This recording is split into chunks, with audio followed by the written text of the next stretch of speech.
Selamat datang di Mau Cerita, tempat di mana setiap luka menemukan suaranya dan setiap rahasia menemukan kebenarannya. Sebuah kisah mengharukan tentang perjuangan Ibu Aminah melawan fitnah kejam menantunya sendiri akan segera kita mulai. Namun sebelum itu, silahkan tulis kolom komentar dari mana Anda menyimak cerita ini. Jangan lupa subscribe di channel Mau Cerita agar Anda tidak ketinggalan kisah-kisah penuh hikmah lainnya. Mari kita masuk ke dalam ceritanya. Dunia mengenalnya sebagai menantu idaman, wanita yang menangis terseduh-seduh di depan jutaan pengikutnya karena kehilangan ibu mertuanya yang pikun. Namun, tak ada yang tahu bahwa di balik layar ponsel yang gemerlap, ada seorang ibu tua yang diusir di tengah malam dan difitnah sebagai pencuri hanya demi sebuah konten viral. Inilah kisah tentang sebuah ponsel tua yang retak, yang menyimpan rahasia besar untuk menghancurkan istana kebohongan yang dibangun di atas air mata seorang ibu. Namaku adalah Aminah. Di usiaku yang senja, jemariku tak lagi sekuat dahulu saat memintal harapan di atas mesin jahit tua. Namun di rumah megah bertingkat 3 yang dindingnya sedingin es ini, jemari itu masih dipaksa menari di atas kompor gas yang apinya selalu berkobar sebelum fajar sempat menyapa bumi. Aku adalah bayangan yang bergerak di antara dinding-dinding porselen. Setiap pagi, saat embun masih betah memeluk dedaunan di taman belakang, aku sudah bergulat dengan kepulan uap nasi dan aroma bawang yang menyengat mata. Bukan karena aku tak mampu membeli istirahat, tapi karena di rumah ini, cintaku pada anak kandungku, Aris, diukur dari seberapa hangat kopi yang kusajikan dan seberapa bersih lantai yang kupijak. Ibu, jangan terlalu banyak bumbu. Fannya sedang diet ketat. Aromanya bisa merusak suasana hatinya. Suara Aris terdengar dari ambang pintu dapur. Suaranya datar, tak ada lagi nada manja seperti saat ia kecil dulu, ketika ia akan memeluk kakiku hanya untuk meminta sepotong kerupuk.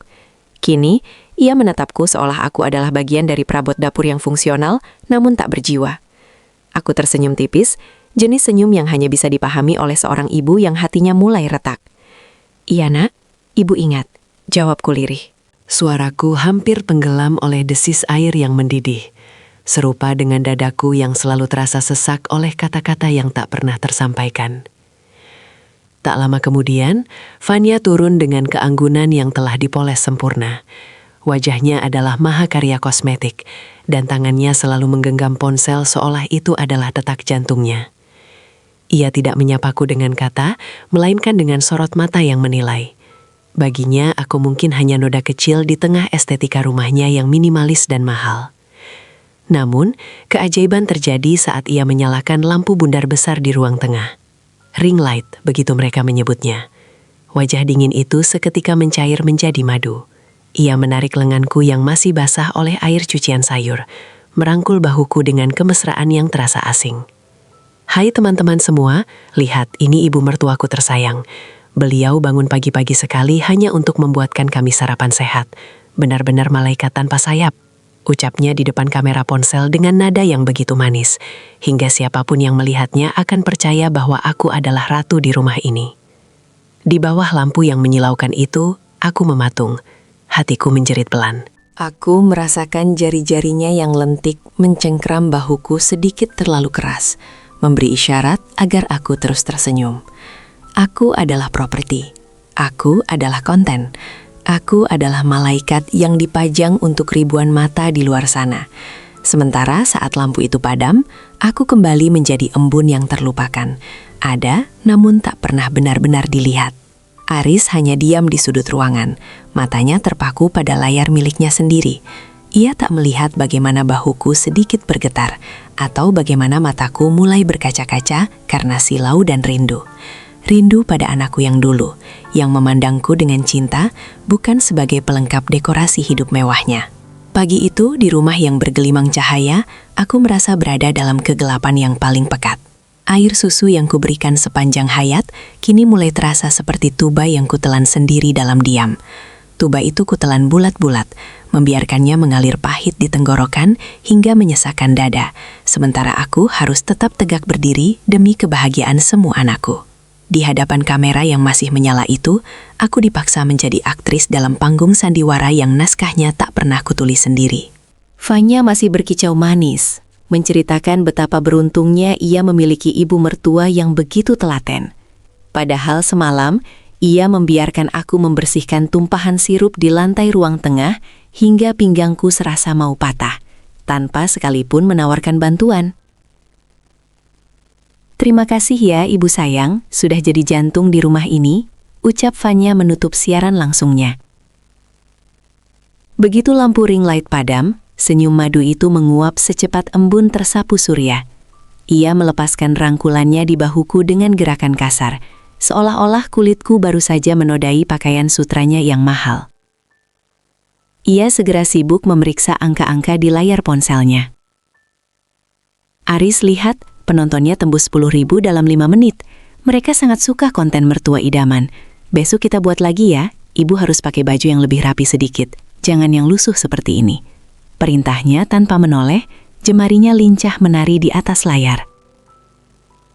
Aku menunduk, menatap daster batikku yang warnanya memang sudah memudar. Daster ini adalah pemberian Aris dari gaji pertamanya 10 tahun lalu. Bagiku, ini adalah harta karun yang memeluk kenangan. Tapi bagi Fanya, ini hanyalah sampah yang merusak estetika kontennya. Aku ingin bersuara, ingin mengatakan bahwa kasih sayang tidak butuh kostum. Namun lidahku keluh. Aku hanya bisa mengusap ujung dasterku yang kasar, mencoba mencari sisa-sisa kehangatan anakku di sana. Sepanjang hari, aku menjadi bayangan yang sibuk. Aku membersihkan debu-debu yang tak terlihat, menata bunga-bunga plastik yang tak pernah layu, namun tak punya wangi, dan memastikan tak ada satupun sidik jari menempel di meja kaca yang berkilau. Di rumah ini, kebersihan adalah segalanya, namun kejujuran adalah kelangkaan. Sore harinya, aku melihat Fanya sedang berbicara di telepon di balkon. Suaranya rendah namun tajam, berbeda jauh dengan nada lembut yang ia gunakan di media sosial. "Tenang saja, kontrak iklan produk kecantikan itu akan tetap milik kita. Aku akan memakai Ibu untuk testimoni rahasia awet muda. Orang-orang akan kasihan dan kagum melihat wanita tua yang masih bugar karena produk itu. Kita akan raup untung besar," ucapnya diiringi tawarnya yang terdengar mengerikan di telingaku. Aku terpaku di balik tirai tipis. Jadi, bugar yang kumiliki karena kerja keras di dapur dan sumur akan ia jual sebagai hasil cairan kimia dalam botol. Hatiku perih, perih yang tak berdarah.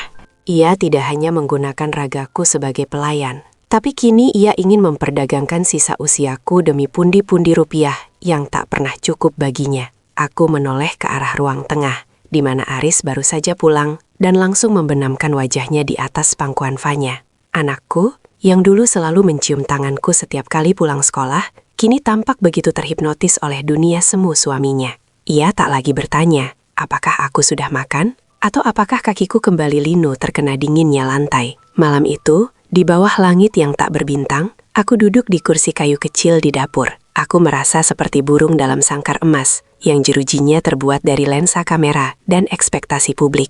Aku ada, tapi aku tiada. Aku disayang sejauh mata lensa memandang, namun dibuang saat dunia nyata berulang, di mana setiap putarannya hanya menyisakan gesekan luka yang makin dalam di relung jiwaku. Di dalam kesunyian dapur yang hanya ditemani detak jam dinding, aku menunggu Aris. Aku hanya ingin sebentar saja menatap matanya, mencari sisa-sisa binar anak kecilku yang dulu selalu berlari memeluk leherku setiap kali aku pulang dari pasar. Namun, pria yang berjalan melewatiku menuju ruang kerja itu terasa seperti orang asing yang mengenakan wajah anakku. "Aris," panggilku lirih. Nyaris seperti bisikan angin yang takut mengusik ketenangan. Ia berhenti, namun tidak berbalik. Bahunya yang tegap tampak kaku. "Ada apa lagi, Bu?" Aris lelah. Banyak pekerjaan kantor yang harus diselesaikan. Belum lagi jadwal meeting kolaborasi Fanya besok. "Ibu hanya ingin bertanya, apa akhir pekan ini kamu ada waktu? Ibu ingin kita makan malam bertiga, tanpa ponsel, tanpa lampu-lampu terang itu. Ibu sudah siapkan resep rendang kesukaanmu," ucapku dengan harapan yang membuncah. Meski aku tahu harapan itu setipis helai rambut. Aris menghela nafas panjang, jenis nafas yang menyiratkan keberatan. Ia berbalik, menatapku dengan sorot mata yang letih, atau mungkin muak. "Bu, tolong mengerti, Fanya itu sedang di puncak karir. Semua yang dia lakukan, semua konten itu, adalah untuk masa depan kami juga, termasuk masa depan ibu. Kalau ibu ingin makan rendang, pesan saja di aplikasi. Jangan merepotkan diri di dapur sampai bau asapnya masuk ke ruang tamu. Kalimat itu menghantam dadaku lebih keras dari guntur. Bau asap dapur yang dulu ia sebut sebagai aroma surga saat ia lapar, kini dianggap sebagai gangguan bagi kemewahan yang ia puja. Rendang buatanku, yang bumbunya kuparut dengan peluh dan doa, kini dianggap lebih rendah dari makanan dalam kotak plastik yang diantar kurir. Tapi Aris, ibu merindukanmu. Suaraku bergetar, pertahanan yang kubangun sekuat tenaga mulai runtuh. Ibu kan setiap hari ketemu Aris di sini. Jawabnya pendek. Lalu ia melangkah pergi dan menutup pintu ruang kerjanya dengan debuman pelan yang terasa seperti palu hakim yang mengetuk vonis kesepianku. Aku berdiri mematung di tengah lorong yang dingin. Di dinding rumah ini terpajang foto keluarga berukuran raksasa. Di sana kami bertiga tersenyum sangat lebar. Aku mengenakan kebaya sutra pilihan Fanya, Aris merangkulku, dan Fanya menyandarkan kepalanya di bahuku. Itu adalah foto untuk sampul sebuah majalah gaya hidup. Namun bagiku, foto itu hanyalah selembar kertas bisu yang merayakan kepalsuan. Di balik senyum itu, aku tahu Aris sedang memikirkan cicilan mobil mewahnya, dan Fanya sedang menghitung berapa banyak tanda suka yang akan ia dapatkan. Aku kembali ke kamar kecilku di belakang, dekat tempat jemuran. Di sini, gema suara anakku yang dulu masih tersimpan rapi dalam ingatan. Suara tawanya saat mengejar layang-layang, suara tangisnya saat lututnya tergores, dan janji sucinya. Kalau Aris sudah besar, ibu akan jadi ratu di istana Aris. Kini istana itu sudah berdiri kokoh, menjulang tinggi dengan kemewahan yang menyilaukan mata dunia. Namun di dalamnya, ratunya telah berubah menjadi pelayan yang tak terlihat, dan pangerannya telah kehilangan telinga untuk mendengar detak jantung ibunya sendiri.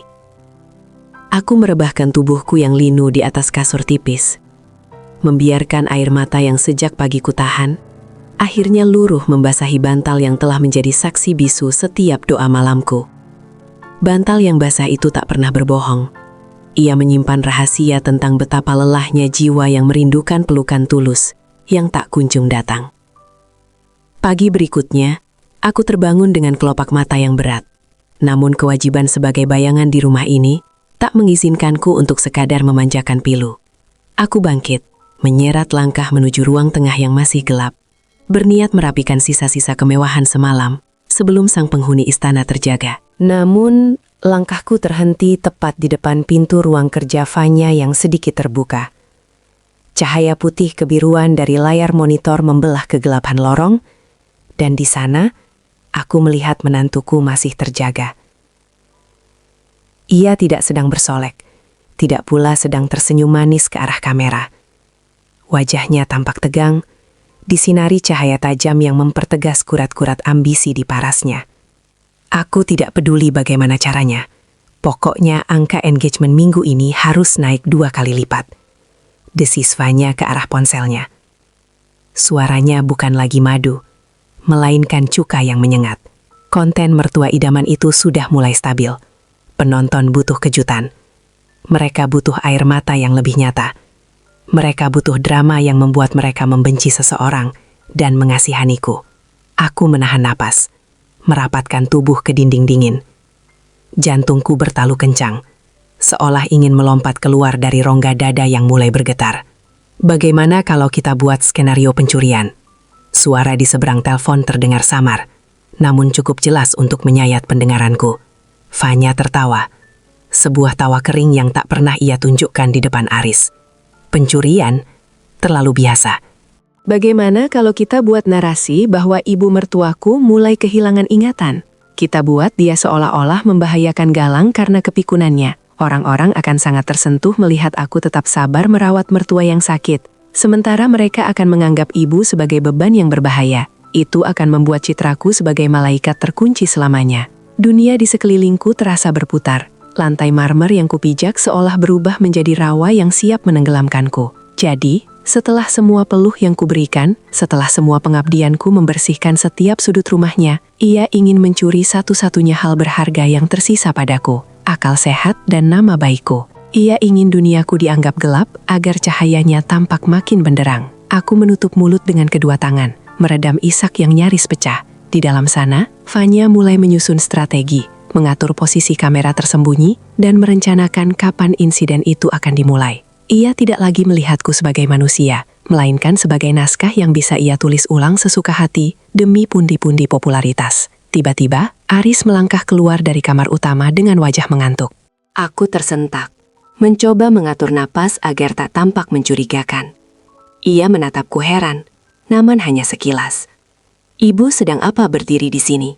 Tanyanya datar. Ibu hanya ingin memastikan semua pintu sudah terkunci, nak. Jawabku bohong.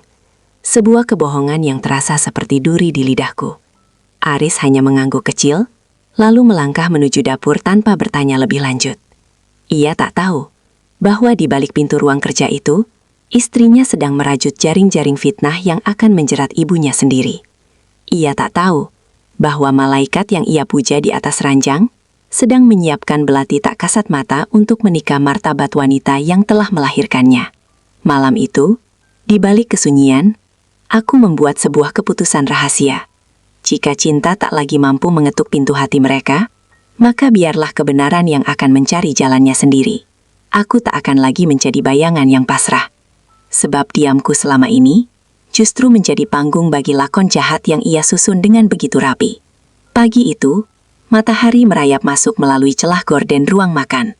Namun sinarnya tak mampu menghangatkan dingin yang tiba-tiba membeku di atmosfer rumah. Aku sedang menyiapkan sereal untuk Galang, cucuku, ketika sebuah teriakan melengking memecah keheningan yang tenang. Astaga, Ibu! Apa yang Ibu lakukan? Fanya berlari ke dapur dengan wajah yang diselimuti kepanikan buatan. Ia segera mematikan kompor yang sebenarnya sudah kumatikan sejak tadi. Aku tertegun, sendok di tanganku bergetar kecil. Ada apa, Fanya? Kompor itu sudah mati. Mati? Fanya menoleh ke arah ponsel yang entah sejak kapan sudah bersandar di tumpukan gelas, merekam segala sudut ruangan. Matanya berkaca-kaca, sebuah akting yang begitu natural hingga aku sendiri hampir meragukan ingatanku. Ibu meninggalkan panci kosong di atas api yang menyala, Bu. Bau gas sudah memenuhi ruangan, Bu. Bagaimana kalau Galang masuk ke sini? Bagaimana kalau rumah ini terbakar? Aris datang dengan langkah tergesa, wajahnya nampak kusut. Ada apa lagi? Kenapa teriak-teriak pagi begini? Aris, lihat! Fanya menunjuk ke arah kompor dengan tangan gemetar. Ibu mulai sering lupa. Kemarin ia salah menaruh kunci. Sekarang hampir membakar dapur. Aku takut, Riz. Aku takut keselamatan anak kita terancam karena kondisi ibu yang mulai tidak stabil. Aku menatap Aris, memohon pembelaan dari mata yang dulu selalu memandangku dengan penuh kejujuran. Aris, ibu tidak melakukannya. Ibu sudah mematikan apinya. Ibu bersumpah, nak. Namun Aris hanya menghela napas panjang. Sebuah helaan napas yang meruntuhkan sisa-sisa harapanku. Ia tidak menatapku. Ia justru merangkul bahu Fanya, menenangkannya seolah istrinya adalah korban yang paling menderita di muka bumi. Bu, suaranya rendah. Syarat akan kekecewaan yang tak beralasan. Mungkin ibu memang lelah. Usia tidak bisa bohong. Kalau ibu terus begini, Aris juga jadi serba salah. Fanya menoleh padaku, dan di balik bahu Aris, ia melemparkan seulas senyum tipis. Senyum kemenangan yang tajam seperti sembilu. Mungkin sudah saatnya ibu tidak perlu lagi menyentuh dapur. Kami tidak ingin hal buruk terjadi. Luka fisik mungkin bisa sembuh. Tapi kalau sampai Galang kenapa-kenapa karena kepikunan ibu, aku tidak akan pernah memaafkan diriku sendiri. Kalimat itu adalah luka tanpa bekas yang ia tancapkan tepat di jantungku. Ia tidak menggunakan senjata, ia hanya menggunakan kata-kata yang dibungkus dengan kekhawatiran palsu untuk membunuh karakterku sebagai seorang ibu. Di depan kamera yang masih merekam diam-diam, aku telah sah menjadi tokoh antagonis, seorang nenek tua yang membahayakan cucunya sendiri. Aku memalingkan wajah, menyembunyikan genangan air mata yang mulai sesak di kelopak. Di rumah ini, kebenaran tidak lagi memiliki suara jika tidak terekam dalam resolusi tinggi. Aku berjalan kembali ke kamar kecilku, merasa seperti orang asing yang sedang diadili di tanah kelahirannya sendiri. Setiap langkahku terasa berat, seperti menyeret rantai yang tak kasat mata. Namun, di dalam dada ini, sebuah kekuatan baru mulai berdenyut. Jika mereka ingin aku menjadi bagian dari drama mereka, maka aku akan memastikan bahwa akhir dari cerita ini tidak akan pernah mereka duga. Malam itu, di bawah remang lampu kamar, aku mulai mencatat setiap detail kepalsuan yang kulihat. Pena di tanganku adalah satu-satunya saksi yang tidak bisa disuap oleh jumlah pengikut atau kemilau popularitas. Menggoreskan setiap kepedihan di atas kertas yang kini menjadi teman bicara paling setia. Di kamar yang sempit ini, aku menuliskan kronologi setiap senyum palsu Vanya dan setiap pengabaian Aris. Namun, tulisan saja ternyata tidak cukup untuk membendung badai yang telah disiapkan menantuku. Malam itu, aku kembali mendengar bisikan tajam dari balik dinding marmer. Suara Vanya yang sedang menyusun narasi untuk video terbarunya. Aris, kita tidak punya pilihan lagi. Ibu sudah mulai membahayakan Galang.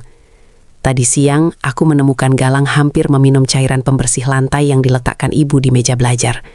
Kita harus membawanya ke rumah perawatan, demi kebaikannya juga.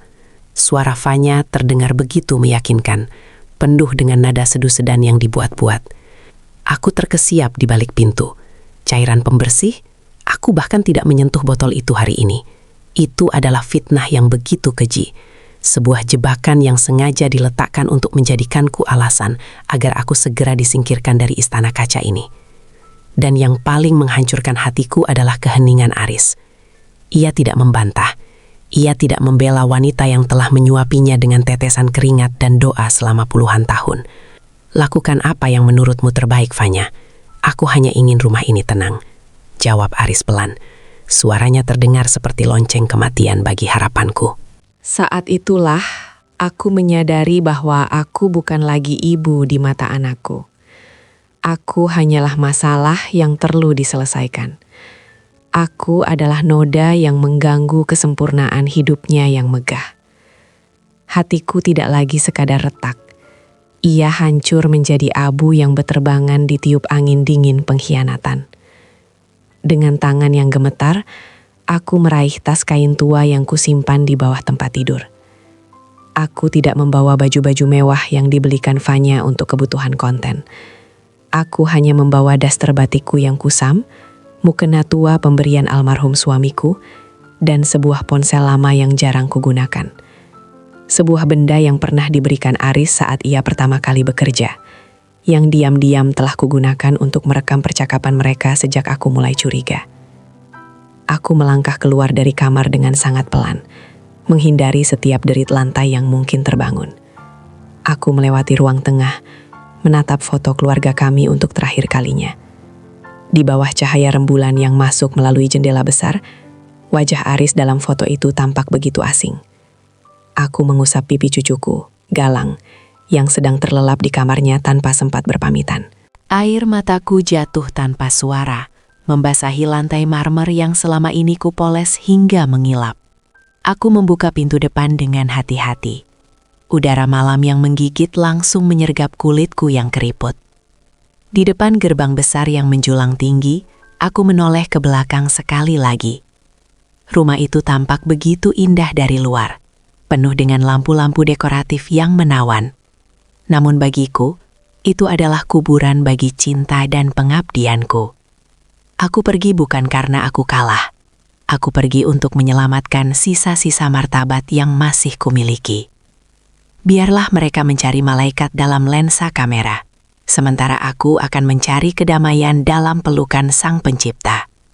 Aku berjalan menjauh, ditelan kegelapan malam, membawa rahasia besar yang suatu saat nanti akan membongkar siapa sebenarnya penghuni istana kaca tersebut. Kegelapan malam itu tidak sedingin hati mereka yang pernah kusebut sebagai rumah. Namun ia memberiku perlindungan sementara dari tatapan-tatapan yang menghakimi. Aku menumpang di sebuah rumah petak kecil milik seorang kawan lama di pinggiran kota, tempat di mana suara bising jalanan lebih jujur daripada keheningan di penthouse Aris. Namun, kedamaian yang kucari rupanya hanyalah fata morgana yang pecah sebelum fajar benar-benar menyingsing. Saat aku menyalakan ponsel lamaku, sebuah notifikasi beruntun masuk bagaikan tsunami. Aku bukan orang yang fasih dengan dunia maya. Namun, aku tahu cara melihat wajahku sendiri yang kini terpampang di layar. Di sana, di akun dengan jutaan pengikut itu, Fanya sedang menangis sesenggukan. Matanya sembab, rambutnya dibiarkan sedikit berantakan agar tampak seperti seorang istri yang sedang hancur. Teman-teman, aku tidak tahu harus bicara apa lagi, ucapnya di video itu dengan suara yang bergetar hebat. Ibu mertuaku, beliau pergi tengah malam tadi. Kami sangat terpukul. Tapi yang membuat hatiku lebih perih, beliau pergi sambil membawa kotak perhiasan warisan ibuku dan sejumlah uang tunai yang seharusnya untuk biaya pengobatan Galang. Aku jatuh terduduk di atas lantai semen yang dingin. Napasku terasa terhenti di kerongkongan. Kotak perhiasan? Uang tunai? Aku hanya membawa daster kusam dan mukena tua. Namun, Fanya tidak berhenti di situ. Ia menunjukkan foto kamarku yang sudah berantakan, yang aku yakin ia acak-acak sendiri, dan sebuah surat palsu yang ia klaim sebagai tulisanku yang berisi pengakuan kebencian. Kami hanya ingin ibu pulang, lanjut Fanya sambil menyeka air mata yang jatuh tepat saat kamera fokus pada wajahnya. Kami tidak peduli dengan hartanya. Kami hanya khawatir dengan kondisi kejiwaannya yang semakin tidak stabil. Tolong, siapapun yang melihat Ibu Aminah, segera hubungi kami. Kami takut beliau membahayakan orang lain seperti ia hampir membahayakan anakku sendiri. Dalam sekejap, kolom komentar dipenuhi oleh ribuan belati tak kasat mata. Dasar mertua tidak tahu diri. Sudah ditampung malah merampok. Tampang tua tapi hati iblis. Kalimat-kalimat itu menari di depan mataku, menusuk kehormatanku tanpa ampun. Netizen yang tidak pernah mengenalku, yang tidak pernah merasakan masakan tanganku, kini menjadi hakim yang menjatuhkan vonis mati atas karakterku. Aku menatap tanganku yang keriput dan kasar karena kerja keras. Tangan ini yang memandikan Aris, tangan ini yang menyuapinya saat ia sakit, dan tangan ini yang kini dituduh sebagai tangan pencuri oleh orang-orang yang hanya melihat dunia dari lubang lensa. Aris, di mana kamu, Nak? Apakah kamu juga ikut mengetik kata-kata kejam itu? Ataukah kamu hanya diam membiarkan istrimu membakar nama baik ibumu demi sebuah konten yang menyelamatkan muka kalian? Aku mematikan ponsel itu dengan tangan gemetar. Di dalam kamar kontrakan yang sempit ini, bau apek kayu tua terasa lebih manusiawi daripada aroma parfum mahal di rumah Aris yang kini berbau fitnah. Aku bersimpuh di atas sajadah, satu-satunya tempat di mana aku tidak perlu menjelaskan siapa diriku. Di hadapan sang pemilik kehidupan, aku mengadu. Biarlah dunia menghujatku, biarlah mereka menyebutku gila atau pencuri, asalkan hatiku tetap terjaga dalam kebenaran yang sunyi. Kebenaran yang sunyi itu menjadi satu-satunya kawan yang memelukku saat dunia luar mulai terasa seperti hutan berduri yang siap mengoyak sisa-sisa harga diriku. Di dalam kamar kontrakan berukuran 3x3 meter ini, aku belajar bahwa suara hati seringkali lebih bising daripada teriakan ribuan orang di jagat maya. Setiap kali aku memejamkan mata, wajah Fanya yang menangis di layar ponsel kembali membayang, seolah-olah aktingnya telah menjelma menjadi hantu yang mengejarku hingga ke sudut paling gelap di kota ini. Sabar, Bu Aminah, Gusti Allah tidak tidur, bisik Mainah, kawan lamaku yang memberiku tumpangan. Ia meletakkan secangkir teh hangat yang asapnya mengepul malas, kontras dengan hatiku yang sedang berkecamuk hebat. Terima kasih, Inah. Aku hanya tidak menyangka, tangan yang dulu kuajari berjalan, kini justru digunakan untuk mendorongku ke jurang kehinaan. Jawabku dengan suara yang parau. Menyesap teh itu terasa hambar, karena lidahku masih mengecap rasa pahit dari fitnah yang disebarkan anak dan menantuku sendiri. Hidup dalam persembunyian ternyata tidaklah mudah. Aku mulai merasa seperti seorang buronan, padahal aku adalah korban. Suatu sore, saat aku memberanikan diri pergi ke warung depan untuk membeli sedikit kebutuhan, aku melihat sekelompok ibu-ibu sedang berkerumun menatap layar ponsel mereka. Suara Fanya terdengar jelas dari speaker yang dikeraskan, menceritakan betapa hancurnya ia karena kehilangan perhiasan berharga. Itu bukannya nenek yang ada di video itu ya? bisik salah satu dari mereka, sambil melirik ke arahku dengan tatapan penuh selidik dan jijik. Aku menunduk sedalam mungkin, menarik kerudungku agar lebih menutupi wajah. Jantungku berdegup kencang, bukan karena takut akan kekerasan fisik, melainkan takut akan tatapan mata yang telah diracuni oleh kebohongan. Aku segera melangkah pergi dengan kaki yang gemetar, meninggalkan bisikan-bisikan yang mulai tajam seperti sayatan sembilu. Di saat itulah aku menyadari, dunia ini telah menjadi tempat di mana persepsi lebih berharga daripada fakta, dan air mata buatan lebih dipercaya daripada keringat yang tulus. Malamnya, aku kembali bersimpuh.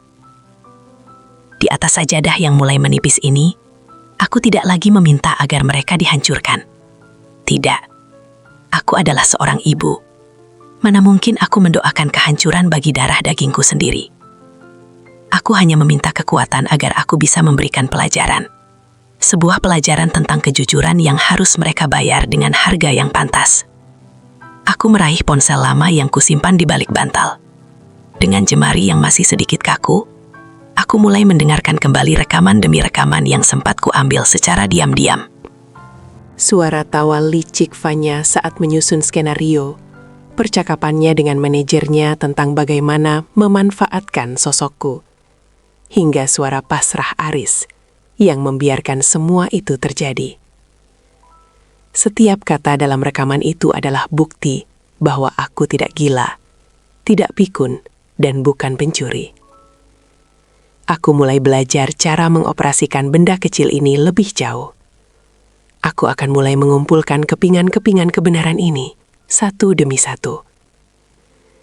Pelajaran ini akan segera dimulai, bukan dengan amarah yang meledak-ledak, melainkan dengan kelembutan yang akan menguliti setiap lapis kebohongan mereka di hadapan dunia yang telah mereka tipu. Mungkin masih bersorak memberikan simpati semu, namun di balik dinding kaca istana itu, aku tahu badai yang sesungguhnya mulai mengamuk tanpa perlu kuundang. Sejak aku melangkah keluar dari pintu megah itu, rumah tersebut kehilangan jantungnya. Melalui layar ponsel kecilku, aku melihat kilasan-kilasan cerita yang diunggah Fanya. Namun mataku yang sudah kenyang makan asam garam kehidupan, bisa melihat retakan-retakan kecil yang mulai mengangga di balik filter-filter cantik itu. Dapur yang dulu selalu harum dengan aroma kaldu yang kumasak dengan sabar, kini tampak sunyi dan dingin. Fanya berkali-kali mengunggah foto makanan dari restoran mewah dengan keterangan mencoba bertahan di tengah kesedihan. Namun aku tahu dari raut wajah Aris yang muncul sekilas di latar belakang bahwa ia merindukan rasa hangat yang tak bisa dibeli dengan uang. Aris tampak lebih kurus. Kemejanya tak lagi serapi saat tanganku yang menyetrikanya dengan penuh doa, dan sorot matanya tampak kosong, seperti orang yang memiliki segalanya, namun kehilangan tempat berteduh. "Riz, kenapa Galang terus-terusan menangis? Aku sedang ada pemotretan penting." Suara Fanya terdengar di salah satu video yang tak sengaja ia unggah tanpa disunting dengan benar. Suaranya melengking, penuh tekanan yang selama ini ia sembunyikan dari para pengikutnya. Tanpa keberadaanku yang menjadi penopang tak terlihat, mereka mulai terbentur pada realitas yang kasar. Galang, cucuku yang malang, kini sering dititipkan pada pengasuh yang berganti-ganti karena Fanya tak sanggup menyentuh cucian piring, apalagi mengurus popok. Kehidupan sempurna yang selama ini dipamerkan Fanya mulai terasa goyah, karena fondasinya, yaitu pengabdianku yang tulus, telah ia hancurkan sendiri. Kabar yang kudengar dari Ina, yang masih sering berkomunikasi dengan salah satu asisten di gedung itu, situasi semakin memburuk. Fanya mulai terdesak karena beberapa kontrak iklan menuntutnya untuk terus menampilkan sosok mertua idaman yang kini menghilang. Para pengikutnya mulai bertanya-tanya, di mana ibu mertua yang baik itu? Kenapa belum ketemu? Dan kepanikan mulai membayangi wajah cantiknya. Fanya, dalam ketakutannya, mulai melakukan kesalahan demi kesalahan. Ia mengunggah video tambahan yang semakin menyudutkanku, menyebutkan bahwa aku terlihat di suatu tempat dengan pria asing, sebuah fitnah baru yang bahkan lebih rendah dari tuduhan mencuri. Ia berusaha membangun dinding kebohongan yang lebih tinggi untuk menutupi kebohongan sebelumnya, tanpa menyadari bahwa semakin tinggi ia membangun, semakin rapuh pondasinya. Aku melihat semua itu dengan pedih, bukan karena aku ingin melihat mereka menderita, tapi karena aku melihat betapa jauhnya mereka telah tersesat dalam rimba ambisi. Aris, anakku, kini terjebak di tengah api yang dikobarkan istrinya sendiri. Ia mulai sering pulang larut malam hanya untuk menghindari perdebatan dengan Fanya tentang pencitraan yang semakin sulit dipertahankan. Di dalam kamar kontrakanku yang tenang, aku mulai menyusun kembali kepingan rekaman suara. Tanganku kini lebih mantap, tidak lagi gemetar oleh rasa takut. Aku menyadari bahwa membiarkan mereka terus berbohong bukan hanya menyakitiku, tapi juga membunuh jiwa mereka sendiri. Pelajaran ini harus segera mencapai puncaknya. Aku sedang menyiapkan sebuah pertemuan yang tak akan bisa mereka hindari. Pertemuan di mana cahaya kebenaran akan bersinar begitu terang hingga tak ada lagi tempat bagi mereka untuk bersembunyi di balik bayang-bayang lensa kamera. Tak lagi mampu menyembunyikan retakan besar yang menjalar di dinding-dinding istana kaca mereka. Di rumah itu, keheningan bukan lagi tanda kedamaian, melainkan bom waktu yang menunggu saat untuk meledak.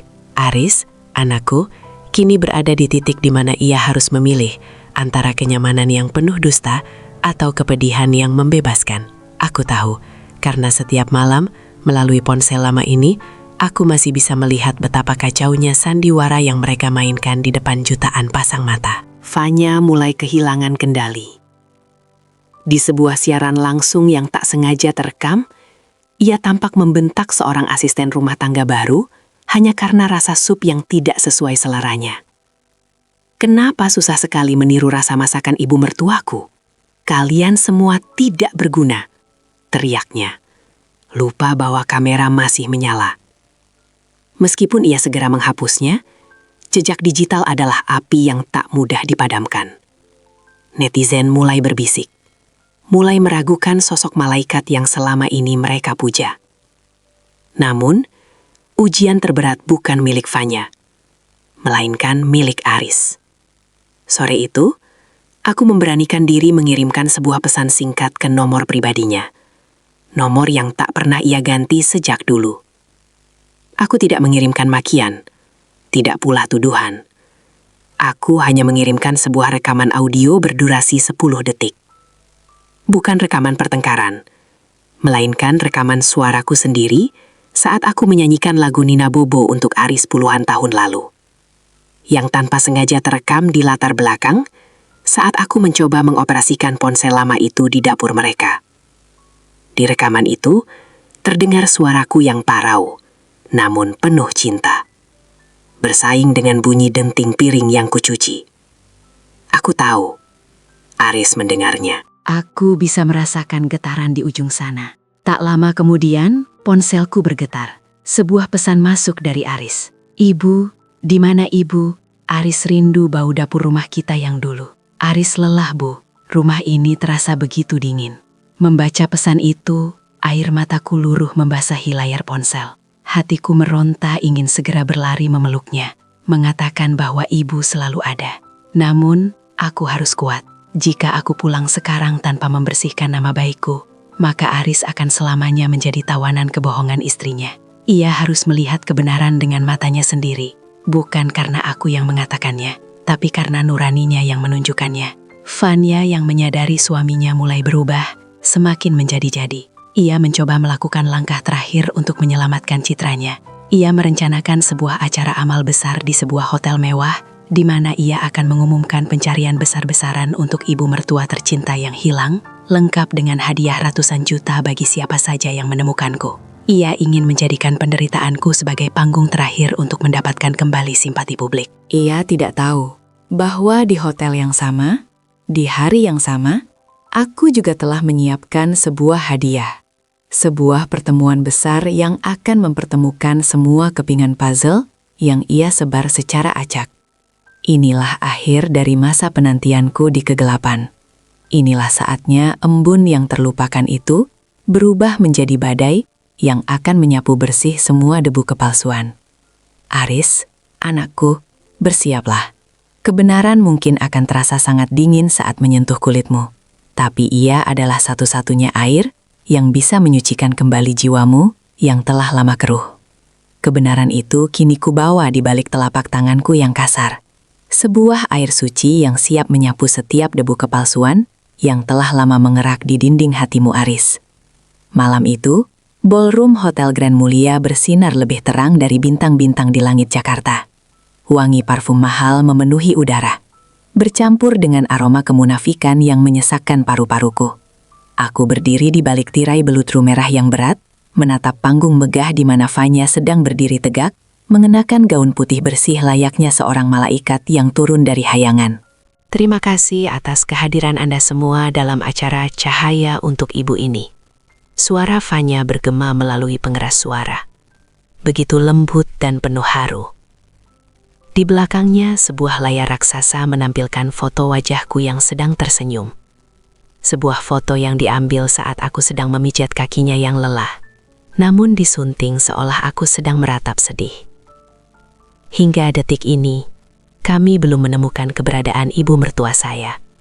Hati kami hancur, namun semangat kami untuk berbagi tidak akan pernah padam. Aku melihat Aris duduk di barisan terdepan. Kepalanya tertunduk, tangannya mengepal kuat di atas lutut. Ia tampak seperti seorang terpidana yang sedang menunggu eksekusi, bukan seperti suami dari seorang bintang yang sedang bersinar. Dengan napas yang kuatur sedemikian rupa, aku melangkah keluar dari balik tirai. Aku tidak mengenakan sutra, tidak pula berhiasan emas. Aku mengenakan daster batik kusam yang warnanya sudah lama pudar oleh sabun cuci murah, dan sebuah kerudung putih yang sudah mulai menguning. Langkahku pelan, namun setiap ketukan sandalku di atas lantai marmer terdengar seperti guntur bagi mereka yang mengenalku. Keheningan seketika menyergap ruangan itu. Kamera-kamera yang tadinya mengarah ke panggung, kini berputar serentak ke arahku. Kilatan lampu flash membabi buta, menyilaukan mata senjaku. Namun, aku tetap berjalan lurus. Aku tidak melihat ribuan orang di sana. Aku hanya menatap satu titik, mata anakku. Fanya terpaku. Mikrofon di tangannya hampir terjatuh. Wajahnya yang semula penuh haru, berubah menjadi pucat pasi, seperti kertas yang diremas. Bibirnya bergetar, mencoba merangkai kata-kata untuk menyelamatkan skenarionya yang mulai retak di depan umum. Ibu. Suaranya pecah, nyaris tak terdengar. Ia segera mencoba menguasai diri, berlari ke arahku dengan tangan terbuka, siap untuk memelukku di depan semua kamera, demi sebuah momen viral penyelamatan.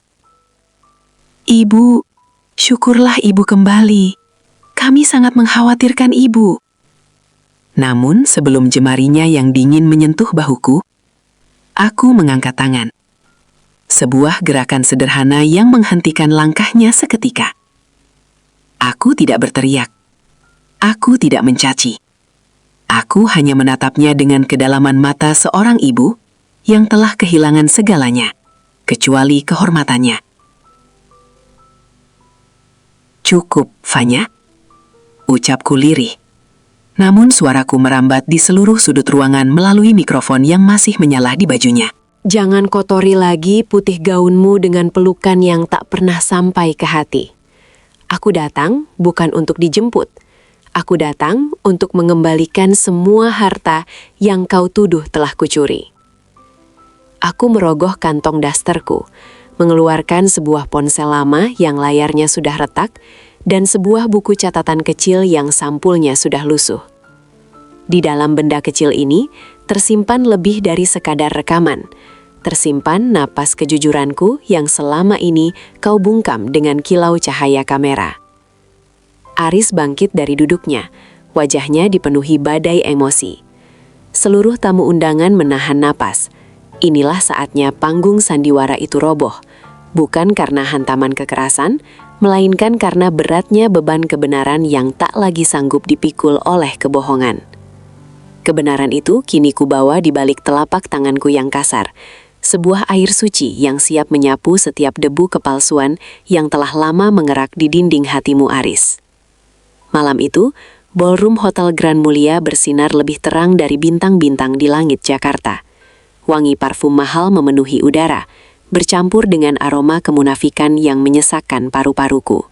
Aku berdiri di balik tirai beludru merah yang berat, menatap panggung megah di mana Fanya sedang berdiri tegak, mengenakan gaun putih bersih layaknya seorang malaikat yang turun dari hayangan. Terima kasih atas kehadiran Anda semua dalam acara Cahaya untuk Ibu ini. Suara Fanya bergema melalui pengeras suara, begitu lembut dan penuh haru. Di belakangnya, sebuah layar raksasa menampilkan foto wajahku yang sedang tersenyum. Sebuah foto yang diambil saat aku sedang memijat kakinya yang lelah, namun disunting seolah aku sedang meratap sedih. Hingga detik ini, kami belum menemukan keberadaan ibu mertua saya. Hati kami hancur, namun semangat kami untuk berbagi tidak akan pernah padam. Aku melihat Aris duduk di barisan terdepan. Kepalanya tertunduk, tangannya mengepal kuat di atas lutut. Ia tampak seperti seorang terpidana yang sedang menunggu eksekusi, bukan seperti suami dari seorang bintang yang sedang bersinar. Dengan napas yang kuatur sedemikian rupa, aku melangkah keluar dari balik tirai. Aku tidak mengenakan sutra, tidak pula perhiasan emas. Aku mengenakan daster batik kusam yang warnanya sudah lama pudar oleh sabun cuci murah dan sebuah kerudung putih yang sudah mulai menguning. Langkahku pelan, namun setiap ketukan sandalku di atas lantai marmer terdengar seperti guntur bagi mereka yang mengenalku. Keheningan seketika menyergap ruangan itu. Kamera-kamera yang tadinya mengarah ke panggung, kini berputar serentak ke arahku. Kilatan lampu flash membabi buta, menyilaukan mata senjaku, namun aku tetap berjalan lurus. Aku tidak melihat ribuan orang di sana. Aku hanya menatap satu titik, mata anakku. Fanya terpaku. Mikrofon di tangannya hampir terjatuh.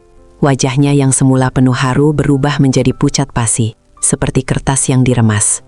Bibirnya bergetar, mencoba merangkai kata-kata untuk menyelamatkan skenarionya yang mulai retak di depan umum. Ibu, suaranya pecah, nyaris tak terdengar. Ia segera mencoba menguasai diri, berlari ke arahku dengan tangan terbuka, siap untuk memelukku di depan semua kamera demi sebuah momen viral, penyelamatan. Ibu, syukurlah ibu kembali. Kami sangat mengkhawatirkan ibu. Namun sebelum jemarinya yang dingin menyentuh bahuku, aku mengangkat tangan. Sebuah gerakan sederhana yang menghentikan langkahnya seketika. Aku tidak berteriak, aku tidak mencaci. Aku hanya menatapnya dengan kedalaman mata seorang ibu yang telah kehilangan segalanya kecuali kehormatannya. Cukup, Fanya, ucapku lirih. Namun suaraku merambat di seluruh sudut ruangan melalui mikrofon yang masih menyala di bajunya. Jangan kotori lagi putih gaunmu dengan pelukan yang tak pernah sampai ke hati. Aku datang bukan untuk dijemput. Aku datang untuk mengembalikan semua harta yang kau tuduh telah kucuri. Aku merogoh kantong dasterku, mengeluarkan sebuah ponsel lama yang layarnya sudah retak, dan sebuah buku catatan kecil yang sampulnya sudah lusuh. Di dalam benda kecil ini tersimpan lebih dari sekadar rekaman. Tersimpan napas kejujuranku yang selama ini kau bungkam dengan kilau cahaya kamera. Aris bangkit dari duduknya, wajahnya dipenuhi badai emosi. Seluruh tamu undangan menahan nafas. Inilah saatnya panggung sandiwara itu roboh, bukan karena hantaman kekerasan, melainkan karena beratnya beban kebenaran yang tak lagi sanggup dipikul oleh kebohongan. Daster kusamku seolah bersinar lebih terang daripada berlian manapun di ruangan itu, menjadi saksi bisu bahwa martabat tak pernah ditentukan oleh harga kain yang membungkus raga, melainkan oleh kemurnian jiwa yang berani berdiri tegak di bawah badai. Di sekelilingku, riuh rendah suara tamu undangan perlahan berubah menjadi kesunyian yang mencekam. Mereka, yang selama ini menjadi juri di pengadilan media sosial, kini dipaksa menyaksikan langsung bangkai yang selama ini disembunyikan di balik parfum mahal dan pencahayaan yang sempurna. Tunggu, ini semua manipulasi. Fanya tiba-tiba berdiri, suaranya melengking tinggi, mencoba menembus kabut kecaman yang mulai mengepungnya. Ia merampas mikrofon dari tangan asisten yang terpaku di samping panggung. Wajahnya yang semula pucat kini memerah, bukan karena malu, melainkan karena amarah yang tak terkendali. Ibu mertuaku ini sudah pikun. Dia menggunakan teknologi untuk menjatuhkanku karena dia iri pada kesuksesanku. Kalian jangan percaya pada rekaman yang bisa diedit ini. Aku hanya menatapnya dengan tatapan kosong, tatapan seorang ibu yang sudah kehabisan air mata untuk menangisi kesalahan orang lain. Di layar besar, tanpa diminta, teknisi itu justru memutar bagian rekaman yang paling memilukan. Suara saat Vanya mencubit Galang agar bayi itu menangis. Lalu ia segera menyalakan kamera untuk berakting sebagai ibu yang paling menderita karena anaknya rewel. "Cukup, Vanya, cukup!" Aris berteriak. Suaranya menggelegar, meruntuhkan sisa-sisa keberanian menantuku. Aris melangkah naik ke panggung dengan kaki yang tampak berat. Ia tidak menatap Vanya. Ia langsung bersimpuh di depanku, memeluk kakiku yang hanya beralaskan sandal jepit murah. Bahunya berguncang hebat, air matanya membasahi kain daster kusamku. "Maafkan Aris, Bu. Aris sudah buta. Aris sudah menjadi anak yang durhaka karena membiarkan ibu dihina di bawah atap rumah Aris sendiri." Pemandangan itu tertangkap oleh puluhan kamera wartawan yang hadir. Inilah puncak dari segala kebenaran yang terbongkar. Bukan hanya rahasia jahat Vanya, tapi juga kegagalan seorang anak yang telah kehilangan kompas nuraninya. Di detik itu, siaran langsung yang dilakukan oleh beberapa media menunjukkan grafik penonton yang melonjak tajam. Jutaan orang di luar sana sedang menyaksikan bagaimana malaikat media sosial mereka berubah menjadi sosok yang begitu asing dan dingin. Vanya terpaku melihat Aris yang bersimpuh. Ia menyadari bahwa ia bukan hanya kehilangan pengikut, tapi ia baru saja kehilangan sandarannya yang paling utama. Ia mencoba mendekati Aris, namun kerumunan wartawan mulai merangsek maju, melemparkan pertanyaan-pertanyaan tajam yang selama ini ia hindari dengan blokir dan hapus komentar. "Vanya, apakah benar Anda menyiksa mental ibu mertua Anda demi konten? Benarkah tuduhan pencurian itu hanya skenario? Bagaimana nasib anak Anda jika semua ini terbukti benar?" Dunia yang ia bangun dengan kebohongan kini sedang menuntut balik. Ia terjebak di tengah panggung yang ia rancang sendiri untuk menghancurkanku. Aku membelai rambut Aris dengan tangan gemetarku, merasakan kembali kehangatan anakku yang sempat hilang. Di tengah hiruk-pikuk itu, aku menyadari bahwa kebenaran memang menyakitkan saat ia membongkar luka. Namun ia adalah satu-satunya jalan menuju kesembuhan yang sejati. Topeng itu telah benar-benar hancur, dan di bawah reruntuhannya, kami harus belajar kembali arti dari sebuah keluarga yang tanpa filter. Kami harus belajar kembali arti dari sebuah keluarga yang tanpa filter, meski puing-puingnya masih menyisakan perih yang mendalam. Di atas panggung yang kini terasa seperti medan laga nurani, Aris masih bersimpuh, mendekap erat kakiku seolah takut aku akan kembali menghilang di telan kegelapan malam. Gemuruh suara dari arah penonton bukan lagi tepuk tangan, melainkan gumam penghakiman yang ditujukan pada sosok wanita yang masih berdiri mematung di sudut panggung.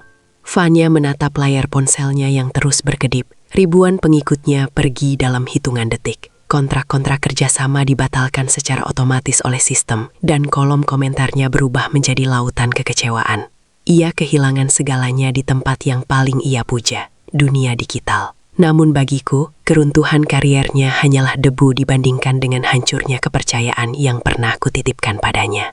"Ibu, tolong katakan sesuatu," misik Aris di sela isaknya. Ia menatapku dengan mata yang merah dan bengkak, mencari pengampunan di wajah yang telah ia abaikan selama bertahun-tahun. Aku menghela napas panjang, menatap langit-langit ballroom yang mewah namun terasa hampa. "Aris, bangunlah nak. Seorang laki-laki tidak boleh hanya bersimpuh jika ia tidak siap untuk memperbaiki keadaan. Ibu sudah memaafkanmu bahkan sebelum kamu meminta, karena rahim seorang ibu tidak pernah dirancang untuk menyimpan dendam." Suaraku yang bergetar namun tenang tertangkap oleh mikrofon, membuat ruangan itu kembali sunyi senyap. Aku kemudian menoleh ke arah Vanya. Tidak ada amarah di mataku, hanya ada rasa iba yang mendalam. "Vanya, kamu mengejar cahaya lampu hingga lupa pada cahaya jiwa. Kamu membangun rumah di atas pasir kebohongan, dan kini ombak kebenaran telah meratakannya. Aku tidak akan melaporkanmu ke pihak berwajib atas tuduhan pencurian palsu itu, karena aku ingin kamu melihat sendiri bagaimana kejujuran akan menuntunmu pulang jika kamu masih memiliki keinginan untuk kembali. Fanya hanya terdiam. Air mata aslinya, yang kali ini bukan untuk kamera, mulai mengalir deras, merusak riasan wajahnya yang mahal. Ia menyadari bahwa kekuatannya selama ini hanyalah fata morgana. Saat ia tak lagi memiliki cerita untuk dijual, ia tak punya siapa-siapa di sisinya, kecuali keluarga yang baru saja ia khianati. Tiba-tiba, seorang pria berpakaian rapi, kuingat dia sebagai pengacara salah satu merek besar yang mengontrak Fanya, melangkah maju ke arah panggung. Ia tidak membawa bunga, melainkan map berisi surat pemutusan hubungan kerja dan tuntutan ganti rugi atas pencemaran nama baik merek mereka karena terlibat dalam drama yang tidak etis. Ini adalah konsekuensi duniawi yang harus ia telan, sebuah balasan sistematis yang mulai bekerja tanpa perlu kupicu dengan amarah. Aku mengajak Aris berdiri. Kami berjalan meninggalkan panggung itu, melewati kerumunan wartawan yang masih haus akan pernyataan. Aku tidak menoleh lagi. Panggung ini sudah selesai. Episode kepalsuan ini telah mencapai titik akhirnya. Sekarang, saatnya kami pulang. Bukan ke penthouse dingin yang penuh kamera, melainkan ke sebuah tempat di mana hati bisa bernapas tanpa perlu takut disalahartikan. Pertemuan besar ini berakhir bukan dengan kemenangan yang sorak-sorai, melainkan dengan keheningan yang reflektif. Kebenaran telah berbicara dengan caranya yang paling jujur. Dan kini, tugas kami adalah memungut serpihan hati yang tersisa untuk disusun kembali menjadi sebuah kehidupan yang lebih nyata, jauh dari hiruk-pikuk lampu panggung yang menyesatkan. Malam setelah konfrontasi itu, dunia maya meledak. Video pengakuanku dan rekaman asli Fanya menyebar lebih cepat daripada api yang melahap ilalang kering. Tagar hashtag Maafkan Ibu Aminah menjadi tren nomor 1. Namun di balik layar ponsel yang bergetar tanpa henti, aku memilih untuk mematikan semua kebisingan itu. Fanya terduduk lemas di sofa ruang tengah penthouse-nya yang kini terasa luas dan hampa. Tak ada lagi bunyi denting notifikasi tanda suka yang memuja, yang ada hanyalah surat-surat tagihan dan pemutusan kontrak yang menumpuk di meja kaca. Kerajaan kaca yang ia bangun dengan keringat fitnah itu hancur berkeping-keping. Satu persatu, brand ternama menarik diri. Memberikan pernyataan resmi bahwa mereka tidak lagi bekerja sama dengan sosok yang memanipulasi nilai-nilai keluarga demi popularitas. Ini belum berakhir. Aku bisa menjelaskan semuanya. Gumam Fanya dengan tatapan kosong. Jemarinya masih mencoba mengetik klarifikasi di ponselnya. Namun, setiap kata yang ia unggah justru dibalas dengan cemoohan dari jutaan orang yang merasa telah dikhianati oleh air mata palsunya. Aku berdiri di ambang pintu kamar Galang, menatap cucuku yang tertidur lelap, tak tahu bahwa dunianya sedang terguncang hebat. Di rumah ini, aku melihat keinsafan mulai merayap masuk melalui celah-celah penyesalan Aris.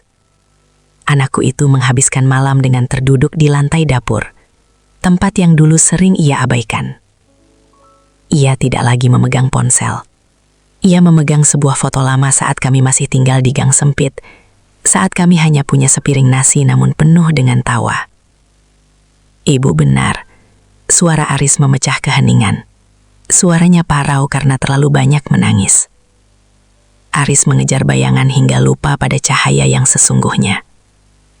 Aris mengira kebahagiaan itu ada pada jumlah pengikut dan pujian orang asing. Padahal, kebahagiaan itu ada pada ketulusan doa ibu yang selama ini Aris injak-injak.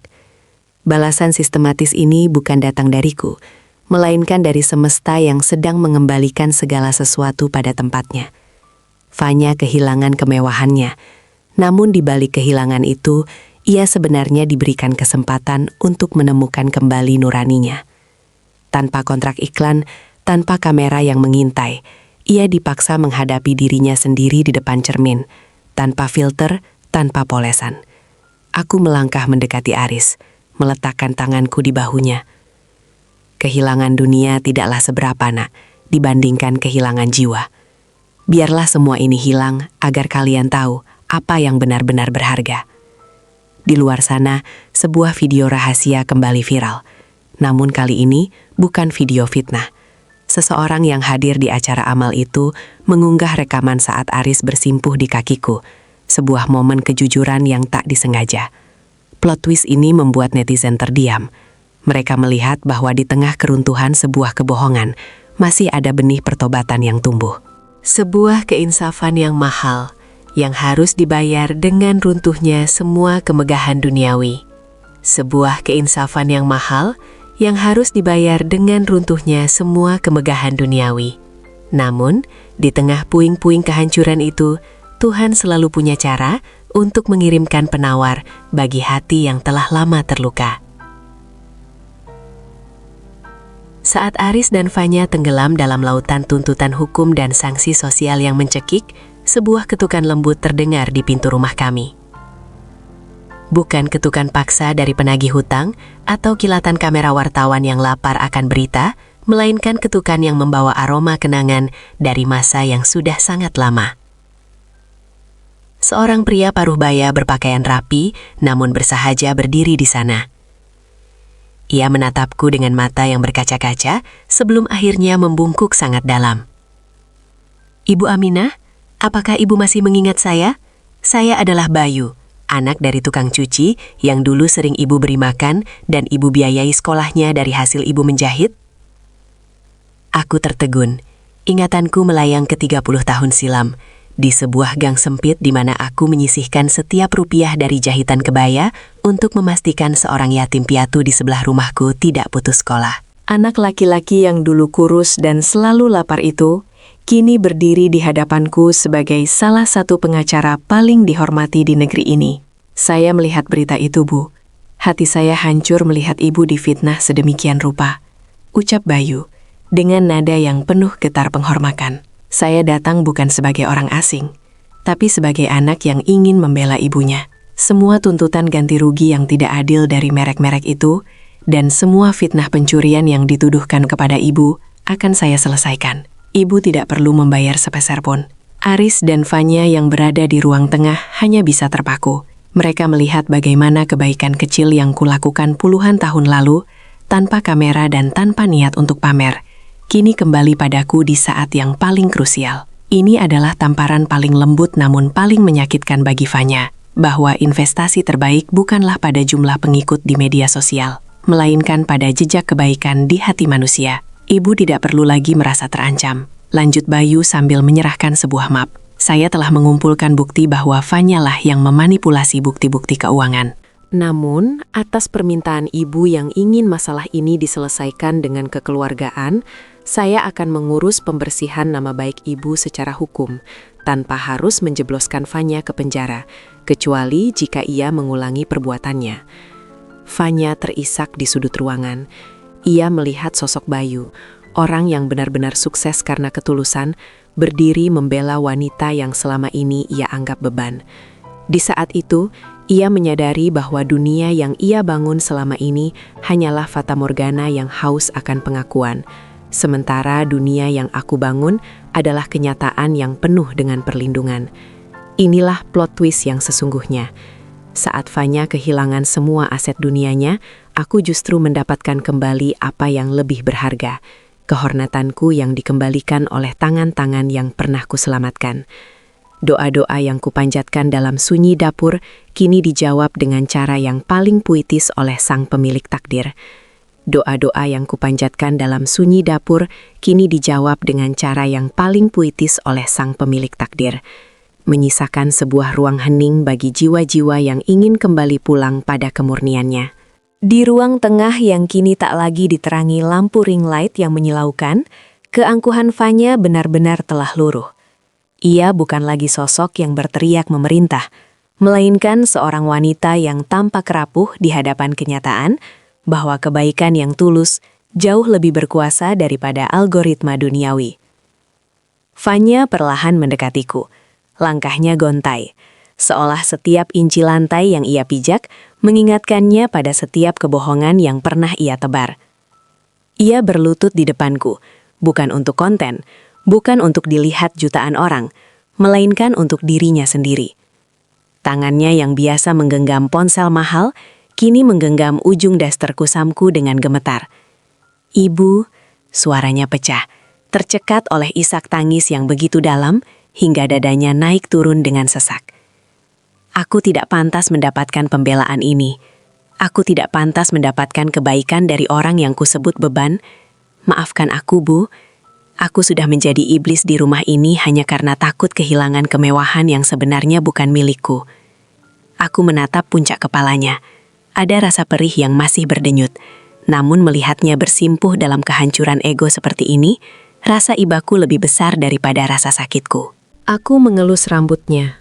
Sebuah sentuhan yang selama ini ia hindari karena takut merusak tatanan rambutnya.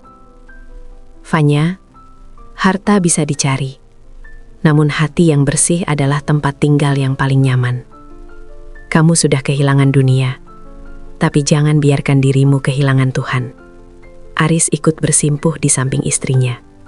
Untuk pertama kalinya setelah bertahun-tahun, aku melihat mereka saling menggenggam tangan dengan tulus, bukan karena arahan gaya untuk pemotretan. Mereka kini hanya dua manusia biasa yang sedang mencoba menemukan kembali jalan pulang. Keinsafan ini terasa begitu nyata saat Fanya mengambil ponselnya. Kali ini, ia menyalakan kamera bukan untuk memamerkan kecantikan atau barang baru. Ia membuat sebuah video sederhana, tanpa riasan, tanpa latar belakang mewah. Dalam video itu, ia mengakui segala fitnahnya, meminta maaf kepada publik, dan yang terpenting, meminta maaf secara terbuka kepadaku. Ia mengumumkan pengunduran dirinya dari dunia media sosial untuk fokus memperbaiki keluarganya dan membayar segala kesalahannya. Netizen yang tadinya menghujat, mulai terdiam. Keberaniannya untuk mengakui kesalahan di saat ia berada di titik terendah adalah sebuah plot twist yang menggetarkan nurani banyak orang. Video itu menjadi viral bukan karena skandalnya, melainkan karena getaran kejujurannya yang mampu menembus layar ponsel. Malam itu kami duduk bertiga di meja makan. Tidak ada makanan mewah dari restoran berbintang, hanya nasi putih, sambal korek, dan tempe goreng yang kumasak sendiri. Namun untuk pertama kalinya, ruangan itu terasa hangat. Aroma masakan rumah yang selama ini dianggap bau asap oleh Fanya, kini ia hirup dalam-dalam, seolah itu adalah aroma pengampunan. Kami makan dalam diam, namun diam yang penuh dengan doa dan tekad baru untuk membangun istana yang kali ini pondasinya bukan dari kaca yang mudah pecah, melainkan dari rasa syukur yang tak bertepi. Kami makan dalam diam, namun diam yang penuh dengan doa dan tekad baru untuk membangun istana yang kali ini pondasinya bukan dari kaca yang mudah pecah, melainkan dari rasa syukur yang tak bertepi. Rasa tempe goreng yang sederhana itu seolah menjadi penanda bahwa lidah mereka telah kembali mampu mengecap kenikmatan yang selama ini tertutup oleh gengsi. Tak ada lagi ponsel yang diletakkan di samping piring. Yang ada hanyalah tatapan mata yang saling menguatkan dan suara denting sendok yang terasa begitu manusiawi. Beberapa minggu berlalu sejak badai besar itu melanda. Penthouse mewah itu akhirnya harus kami lepaskan untuk melunasi tuntutan ganti rugi dan hutang-hutang gaya hidup yang selama ini disembunyikan Fanya. Kami pindah ke sebuah rumah mungil di pinggiran kota. Sebuah rumah dengan halaman yang cukup luas untuk kutanami kunyit dan jahe. Di sini, tak ada lagi lift yang dingin atau penjaga gerbang yang kaku. Hanya ada sapaan tetangga yang tulus dan suara kicau burung di pagi hari. Aris mulai bekerja kembali dari nol di sebuah perusahaan konstruksi kecil milik Bayu. Setiap sore, ia pulang dengan pakaian yang sedikit berdebu, namun dengan binar mata yang jauh lebih hidup daripada saat ia menjadi eksekutif yang jiwanya terpasung. Ia tak lagi malu membantuku menyiram tanaman atau sekadar duduk di teras sambil menyesap teh buatanku. "Bu," ucap Aris suatu sore sambil menatap matahari yang perlahan tenggelam. Ternyata benar kata ibu, rumah yang luas tak menjamin hati yang lapang. Di rumah kecil ini, Aris merasa lebih dekat dengan ibu dan Fanya daripada saat kita tinggal di menara itu. Fanya pun mengalami transformasi yang luar biasa. Ia tak lagi bangun pagi untuk memikirkan konten apa yang harus diunggah. Kini, ia bangun lebih awal untuk membantu Galang menyiapkan keperluan sekolahnya. Ia mulai belajar menjahit dariku, sebuah keterampilan yang dulu ia anggap kuno, namun kini ia temukan sebagai terapi bagi kegelisahan jiwanya. Jemari yang dulu hanya lincah mengetik di layar ponsel, kini mulai terampil memainkan jarum dan benang, merajut kembali kepercayaan yang sempat ia koyak. Pelajaran di balik luka ini mengajarkan kami bahwa kemuliaan seseorang tidak diukur dari seberapa banyak orang yang mengenalnya, melainkan dari seberapa besar manfaat yang ia berikan bagi orang-orang di sekitarnya, tanpa perlu pengakuan. Luka itu memang masih menyisakan bekas. Namun bekas itu kini menjadi pengingat agar kami tidak lagi tersesat dalam rimba ambisi yang semu. Dunia mungkin sudah mulai melupakan skandal kami. Namun, kami tidak akan pernah melupakan pelajaran ini. Kami belajar bahwa kejujuran adalah mata uang yang paling berharga. Dan kasih sayang seorang ibu adalah pelabuhan terakhir, di mana setiap pengkhianatan akan menemukan pengampunan, dan setiap kelelahan akan menemukan kedamaian yang abadi. Kasih sayang seorang ibu adalah pelabuhan terakhir, di mana setiap pengkhianatan akan menemukan pengampunan, dan setiap kelelahan akan menemukan kedamaian yang abadi. Menjadi fondasi kokoh bagi kami untuk merajut hari esok yang lebih bermakna. Di rumah mungil ini, aku tidak lagi mewariskan tontonan kemewahan kepada Galang, melainkan sebuah nilai yang takkan lekang oleh waktu. Setiap pagi, sebelum matahari benar-benar naik, aku mengajak cucuku itu ke kebun kecil di belakang rumah, mengenalkannya pada tanah yang jujur dan tanaman yang tak pernah berdusta. Lihat ini Galang, ucapku sambil menunjukkan tunas jahe yang mulai menyembul dari tanah hitam. Tanaman ini tidak butuh lampu terang atau pujian orang untuk tumbuh. Ia hanya butuh air, cinta, dan kesabaran. Begitulah seharusnya manusia hidup, nak. Galang mengangguk kecil, jemari mungilnya menyentuh daun yang masih basah oleh embun. Di sudut lain, aku melihat Fanya sedang duduk di bangku kayu, memperhatikan kami dengan senyum yang kini terasa sampai ke matanya. Tak ada lagi bedak tebal yang menutupi garis-garis wajahnya. Ia kini tampak cantik dalam kesahajaannya. Ia baru saja menyelesaikan jahitan pertamanya, sebuah celemek kecil untuk Galang, yang ia buat dengan penuh ketelitian tanpa sekalipun melirik ponselnya untuk mencari validasi. Warisan yang sesungguhnya bukanlah tentang saldo di bank atau jumlah pengikut di dunia maya, melainkan tentang karakter yang kita bentuk saat tidak ada satupun mata yang melihat.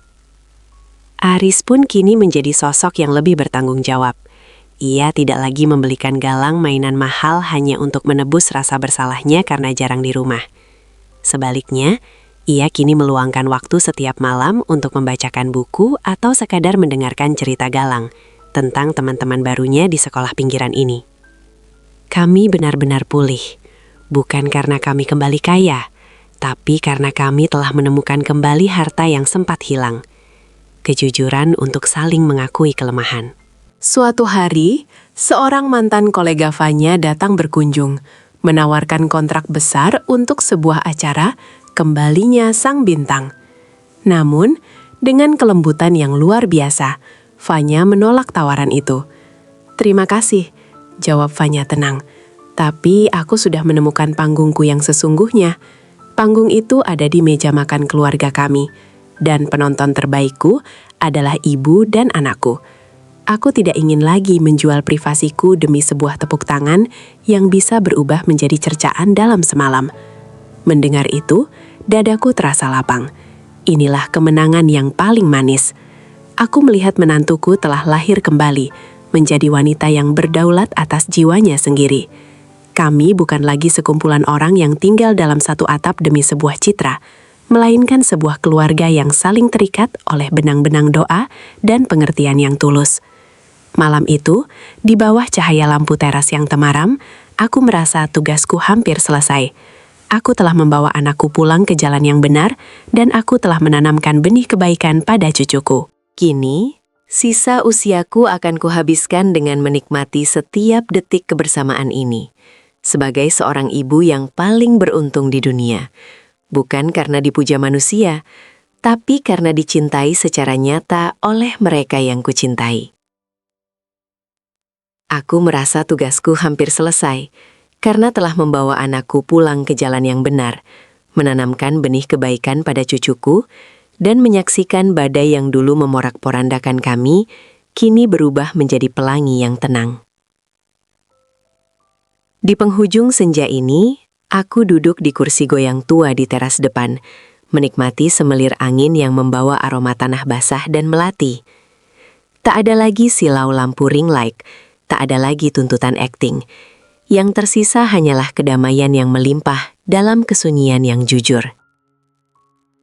Aris keluar membawa segelas teh hangat, lalu duduk di lantai teras dekat kakiku, posisi favoritnya belakangan ini. Ia menyandarkan kepalanya di lututku, persis seperti saat ia masih kecil dulu, setelah lelah bermain layang-layang. "Bu," bisiknya lembut. "Terima kasih karena tidak pernah menyerah pada Aris. Terima kasih karena telah menjadi kompas saat Aris kehilangan arah di tengah gemerlap dunia yang palsu." Aku membelai rambutnya, merasakan syukur yang membuncah. Setiap ibu adalah pelabuhan, Nak. Sejauh apapun kapal berlayar, ia akan selalu butuh tempat untuk pulang dan memperbaiki kemudiannya. Dari dalam rumah terdengar tawa renyah Galang yang sedang belajar mengaji bersama Fanya. Suara itu adalah musik terindah yang pernah kudengar, lebih merdu dari riuh tepuk tangan ribuan orang di hotel mewah waktu itu. Fanya telah bertransformasi sepenuhnya. Ia tak lagi mengejar pengakuan dunia, melainkan fokus membangun kedalaman jiwa. Ia telah membuktikan bahwa keinsafan bukan sekadar kata-kata, melainkan serangkaian perbuatan nyata untuk menebus luka yang pernah ia goreskan. Kisah kami mungkin tidak lagi viral, dan wajah kami tak lagi menghiasi layar ponsel jutaan orang. Namun di mata Tuhan dan di hati kami sendiri, kami telah menjadi pemenang. Kami belajar bahwa hidup bukanlah tentang seberapa banyak orang yang menyukai kita, tapi tentang seberapa banyak cinta yang kita tanam dalam diam. Kita tidak perlu menjadi idaman di mata orang asing jika kita gagal menjadi manusia yang hangat bagi orang-orang di rumah sendiri. Aku memejamkan mata sejenak, menghirup udara malam yang bersih. Tak ada lagi beban rahasia, tak ada lagi ketakutan akan fitnah. Semuanya telah terang benderang. Aku adalah seorang ibu, seorang mertua, dan seorang nenek yang telah menyelesaikan ujian terberatnya. Ujian mempertahankan martabat di tengah badai kepalsuan digital. Matahari telah benar-benar tenggelam, digantikan oleh rembulan yang bersinar lembut, menyinari rumah mungil kami yang penuh dengan kehangatan. Inilah akhir dari perjalanan panjangku. Sebuah perjalanan yang bermula dari kesunyian, melewati lembah penghinaan, dan berakhir di pelabuhan cinta yang abadi. Aku siap menghadapi hari esok, karena aku tahu, selama ada kejujuran dan kasih sayang, rumah sesempit apapun akan terasa seperti surga yang paling luas. Demikianlah akhir dari perjalanan Ibu Aminah. Kita belajar bahwa setinggi apapun kita membangun istana dengan kebohongan, ia akan runtuh juga saat ombak kebenaran datang menerjang. Harta yang paling berharga bukanlah jumlah pengikut atau kemewahan dunia, melainkan doa tulus seorang ibu dan ketenangan nurani yang tak bisa dibeli dengan uang. Jangan biarkan layar ponsel menjauhkan kita dari mereka yang benar-benar mencintai kita tanpa filter. Jika kisah ini menyentuh hati Anda, silahkan bagikan kepada keluarga dan teman-teman tersayang agar menjadi pelajaran bagi kita semua. Tekan tombol like jika Anda percaya bahwa kejujuran akan selalu menemukan jalannya. Terima kasih telah mendengarkan hingga akhir hanya di MAO Cerita. Sampai jumpa di kisah bermakna selanjutnya, dan ingatlah, Selalu ada sisi lain dari setiap cerita yang kita dengar.